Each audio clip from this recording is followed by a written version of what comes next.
Trevor, how you doing? Good, how you doing? Good, nice to meet you. Yes, sir. And your recruiting process was a little unique. Could you talk about like when you settled on Florida State, when you knew that was going to happen, and just the emotions of that? Yes, sir, for sure. So I was committed throughout the season of Ole Miss. So that was a crazy concept and everything. But when I decommitted, it was more towards the season. But we were still in the playoffs, so I was more focused on trying to get the championship. So after the season ended, sat down with my people, saw all my options, and it was about a couple weeks ago. Chuck Cantor, he gave me a call. He's like, "You still interested in Florida State?" I was like, "Of course." Just a Florida guy, love Florida State. So after that, I made it a done deal, and called Norvell and all that, made the decision. Brendan? With that in mind, Trevor, there were some other options you could have had that may have been an easier path to playing time, an easier road for you financially, all sorts of stuff that would have been easier. Why was this path right for you? It was more of a emotional thing too with my grandma. She loved Florida State, so she passed a couple weeks ago, and she always used to tell me like Florida State. So I mostly did it for her, but on the other side, I was just being a Florida kid, growing up in Florida State, just always loved Florida State, and just the person Norvell is, why not get, enhanced by him and just developed by him. So it was an easy decision in my eyes, for sure. Essen? Do you feel like that was a sign that Florida State kind of offered right around that time? I feel like it was a blessing. God works in mysterious ways, so everything was playing out the way it was, and I feel like it was a blessing for sure. What about Mike Norvell's offense just appeals to you, why you wanted to be here? His offense is sneaky. Jordan Travis, he had a great year in that offense. And just me sitting down and learning it right now. Coach Tokars and Coach Tuck, they always talk about how it's one of the hardest college offenses to learn. Because there's so many different things they can have in one play. There's just so many different outlets they can have in one play as well. So it gives you a good experience to learn from an NFL aspect. You'll be ready for that in the next level. So it's a good experience. Chris? Hey Trevor, what are your strengths as a quarterback, and in what areas do you feel like you have to make the biggest leaps here in your first couple of years?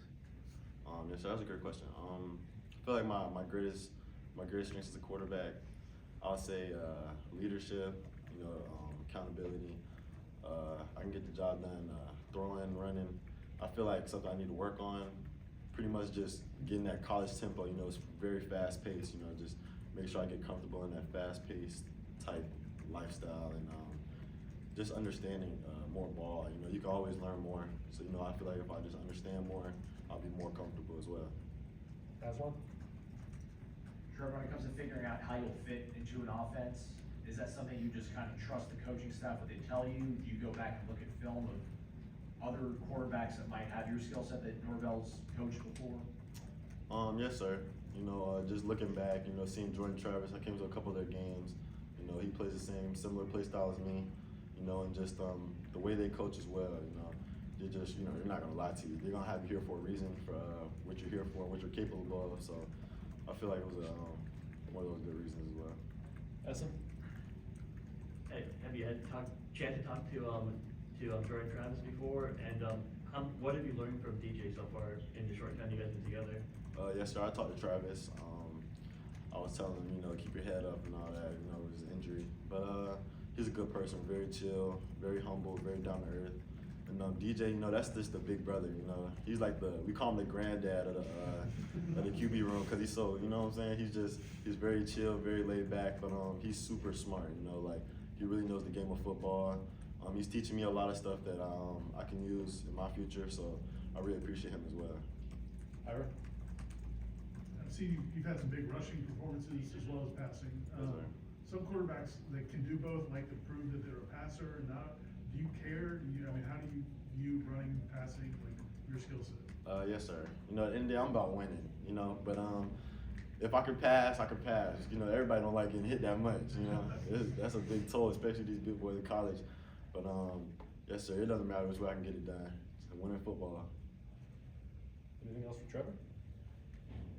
Okay, Ira? Did you play other positions coming up or other sports? I did a little bit of basketball, but as soon as position-wise, I always stayed at quarterback. Just always been that leader on the team, get it done. Since you were little? Yes, sir. Since I was little. Yeah.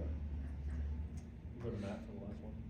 So you actually knocked out your now teammate Kai Bates out of the Florida playoffs his last high school game. Do you guys give each other anything? All the time. So the regular season, they beat us. So you know he's always talked about it.